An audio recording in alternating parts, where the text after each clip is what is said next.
Do you have clients that want you to be on call for them? Hi, it's Bill. It's Creative License, and thanks again for being a part of today's Little Dog and Pony Show. I hope you enjoy the shows we've been putting on for you once a week. It's being sponsored, of course, by Electro Voice, DJ Event Planner, Promo Only, Disc Jockey News, and of course my workshop, The Entertainment Experience. On call. What are you, a doctor? On call? Really? No, I'm not on call.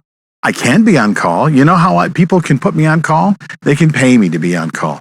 Just like if you're a doctor and you're on call for a 72-hour shift, you are being paid for 72 hours to sit there and do nothing while you're on call.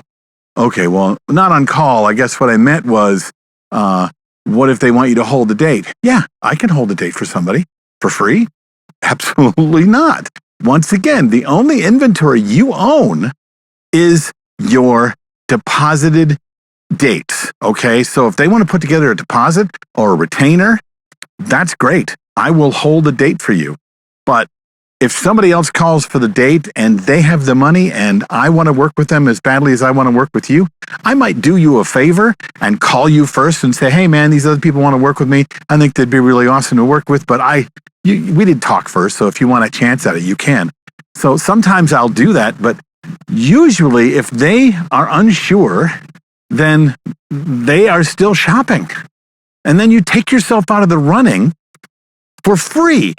So that's what deposits are. That's what retainers are, so that you can hold the date for them. They've decided.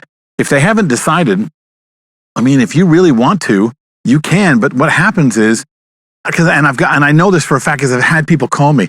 In fact, it happened to me once early in my career where I held a date.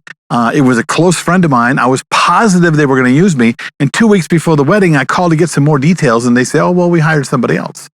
Well, I said no to 4 other people, 4 other clients that would have paid me more money than my friend said he was going to pay me. That's on me. I could say that I'm mad at my friend, but I didn't have an agreement.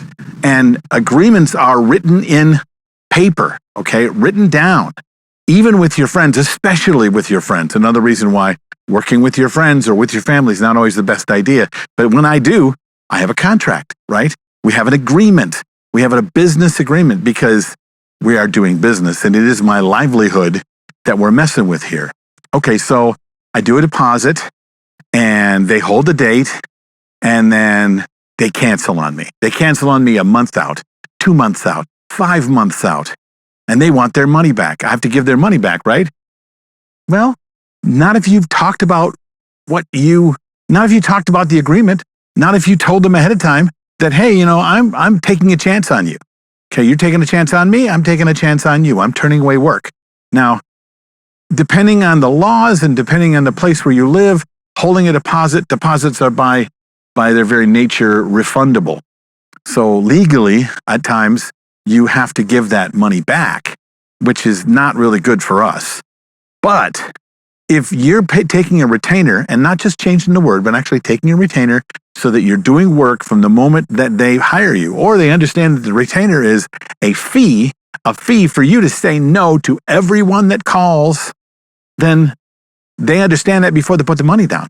But you have to have difficult conversations. People are so worried about looking at a client and making it difficult for them to do business with them. It's not making it difficult to say you're paying a fee that you will not get back, that says you are agreeing that no one can have that date. Okay? If you cancel, great, thank you, but the money is mine, because between the time that you hired me and the moment that you canceled, I had to not pursue any other business, and that's worth something. So giving money back, well, you know, people do. And depending on your reputation and depending on what you want to do, you can do it. But legally, there's lots of things that protect you just as much as protects the client. And if you don't understand these things, you should probably find a contract lawyer and be sure that you understand your contract as good or better than anybody that's going to sign it. What do you think? How do you do business? What do you do when you come across these problems? Write down your comments below. And I'd love to see what you got. I'll see you next time on Creative License.